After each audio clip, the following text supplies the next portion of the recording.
Quiet quitting. There's a new term going around in business circles all over the internet, quiet quitting. This new trend of quiet quitting. What does quiet quitting mean? The basic definition is that quiet quitting is when employees do the absolute bare minimum in their jobs, the absolute required and nothing else, because they hate their job, and instead of just quitting, they quit quietly by doing the absolute bare minimum. Quiet quitting today is essentially the norm. According to Gallup and many other research companies, over 50% of all employees are basically quiet quitters. They come in, they do the bare amount minimum work, and then they leave, and that's it. This is odd to me because I'm not sure why this is any revelation. I keep seeing articles about quiet quitting as a new trend.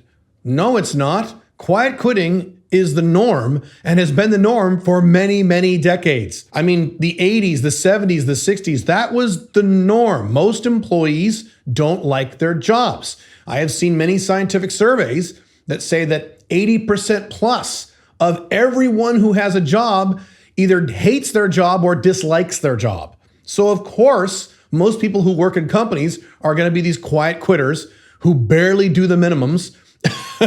And I don't know why this is something new, why people are suddenly screaming about this now when it's been the case for a very long time. In this video, I'm going to cover quiet quitting from the employee side, if you are an employee, which you shouldn't be. And I'm also going to cover this from the employer side or the business owner side, which you should be. Because my opinions on these two different things, as you're going to find out in a minute, are radically different and maybe different than what you were expecting. Now, let's first talk about on the employee side. If you are an employee of a company, now, obviously, if you have a corporate job, you are not free. I've discussed that many times in many different places. If you have a corporate job, even if it's a location independent job, which most of you don't have, you are not free. Your entire income is predicated on your boss, your company, and your industry, which is not freedom. Only self-employed people who are lean and mean with very few employees and who are location independent are actually free. Those people, and I guess 100% retired people who are financially independent. Other than those two groups of people, no one else is free, and that includes you if you have a job.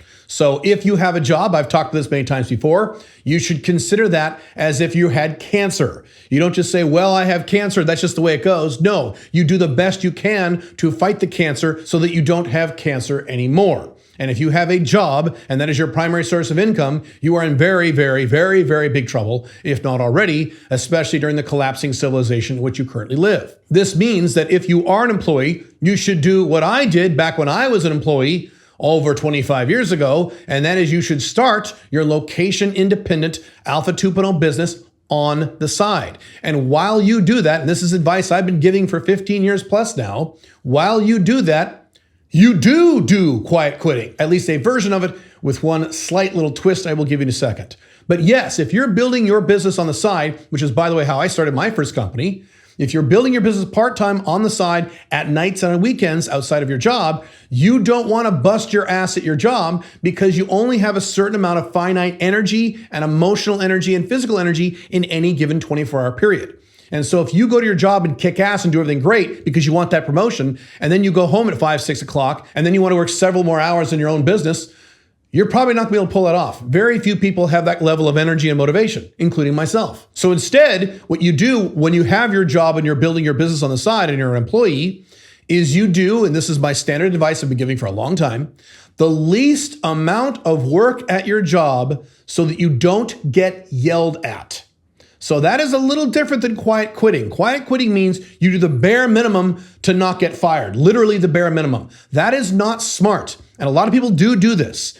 If you do the bare minimum work at your job, you're gonna get yelled at, you're gonna have a problem, and you do risk getting fired or laid off. That is not what you wanna do. Instead, the rule should be you do the least amount of work possible so that you don't get yelled at, and then you don't do any more work than that.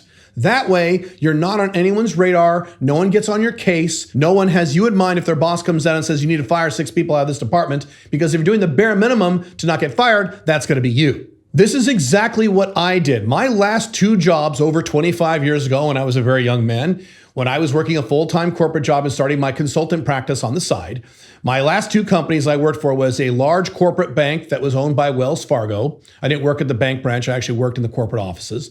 Worked there for about a year and a half. And then I worked for Nike corporate headquarters in Beaverton, Oregon.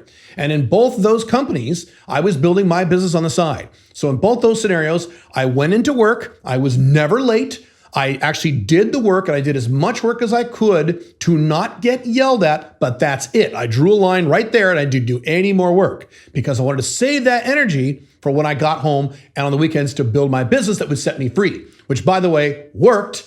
As of October 1996, I quit the last job I ever had, and I have been without a job ever since, and I've been a very happy little boy. So that plan worked. Now, the second thing you got to do, which is also what I did, is that when you go into work, you treat everyone really nice. You're a really nice guy. You're a happy-go-lucky guy. You're smiling. You're helpful. You're sweet. You're not sitting there going, "God, this job fucking sucks." You're not bitching and moaning. You're not one of those employees. Again, I did this at my last two jobs, and Nike was my last job. I was one of the happiest guys in that whole department, even though I hated the job. I was smiling, I was helpful, I was upbeat, I put on a false front, I didn't feel it. It was an act, I had to pretend to do this, and you may have to do that. But no one was on my ass, and while other people got fired and other people got laid off at both those jobs, I never did. I was able to maintain my income on the minimum amount of work to build my business on the side. The mistake a lot of employees make, including when they're building their own businesses on the side, is that they bitch and they moan and they whine, or they're not very cooperative, or that you can tell that they're not into their work. I'd say in a given week, I probably only do about 15 minutes of real, actual work. You don't want to do that. You want to be an actor. Pretend you're an actor. Pretend you're Jack Nicholson. You're playing a part of the really happy employee who loves his work and loves his company, even though you fucking hate it. That's fine. And then once you get enough money where you can quit your job, you quit your job and you never look back. And boy, I did that and I've been happy ever since. It's something you want to do. Before I cover this now from the business owner standpoint, I do several videos here a week on how to create location-independent income, move to a less bad country, or at least set up an international backup plan, and do all these things for very little money. So if you have any interest in this content, you should subscribe to this channel, click the notification bell, put a like on this video, and leave a comment on this video, and that way that'll ensure you get this content for free in the future. Now, let's switch gears completely and talk about if you are a business owner and you have people on your team. Now, obviously, the Alpha 2.0 business model that I teach means no employees. You do not have any salaried W-2 employees. I don't have any. My biggest company has about 17, 18 people in it. None of them are employees by design. I don't want employees. They're all subcontractors, virtual assistants, volunteers, technicians, what have you, no employees. So what I'm talking here is about the people on your team, but not employees because you shouldn't have employees. But what I'm about to talk about does apply either way. It basically comes down to three things. Number one, there's a concept called right people in right seats. And if you have someone on your team who doesn't like their work and is just putting in the bare minimums, that means likely you have that person in the wrong place. And it is your job to put that person in the correct place, somewhere they like to be in your company, or else fire that person. It's very, very simple. Many employees, a significant percentage of employees or people on any business team, even as a non-employee, are doing things that they tolerate, they don't really like, but not what they really want to do. And so it is your job to make sure that everyone, at least the A players, the key players on your team, are doing those things that they really, really like. As a matter of fact, I actually told this to my staff about 6 months ago. I said, look, from here on out, I want to put everyone in the main core team into slots in our companies where they want to be 100% and they love it. And if you don't love it, I don't want you doing it. I only want you doing something that you really enjoy doing. When you have that structure and all the people in your company, or at least the A players if you have a larger team, are only doing those things they like, the odds of them quiet quitting are much, much, much less. That eliminates 90% of the problem right there. The second thing you need to do, assuming you're already doing that, is something that it took me a long time to learn, and I was actually fighting this for a long time, is that you need to regularly engage with the people on your team. It's not like if you have someone on your team, you can just give them a bunch of work and then never have a human, real phone call with them for months and months on end. You have to regularly be talking to, either over the phone or on Zoom or in person, the people on your team. And if you have a large team, the key people on your team. Regular person-to-person contact. Boy, does that make a huge difference. And this is something that a lot of business owners and entrepreneurs don't want to do because they're like, well, that's SW work and I'm busy. And look, I understand, But it needs to happen because what you don't want are a bunch of quiet quitters on your team. Quiet quitters are ridiculously expensive and you cannot tolerate them. You got to make sure that you're in the right places and you're engaging with them on a regular basis. One of the biggest reasons that people in companies do the bare minimums is they feel, usually correctly, that their company doesn't give a shit about them, which again is usually the case. They're usually right to think this. You don't want the people on your team, at least the core team, thinking this. You want them thinking, and it should be true, that you care about them as people, that you care about what they do, that you care about their input, and you care about what they want. When you have people in the right places, and they clearly know that you actually give a shit about them and what they're doing, the odds of you having any of these problems are very, very low. Now, what if you continue to have that problem? Well, that brings us to option number 3, you fire them. And there's the old rule, hire slow, fire fast. You have to fire people when you see there is a problem because once a person has quit or even quiet quit, they quit a long time ago. If someone quits, they actually quit 2, 3, 4 months ago. They did a quiet quit and you didn't know because you weren't paying attention. You cannot be afraid to fire people from your team. It is a necessary component of management, and people who don't fire people, and boy, do I know a lot of people who are like this.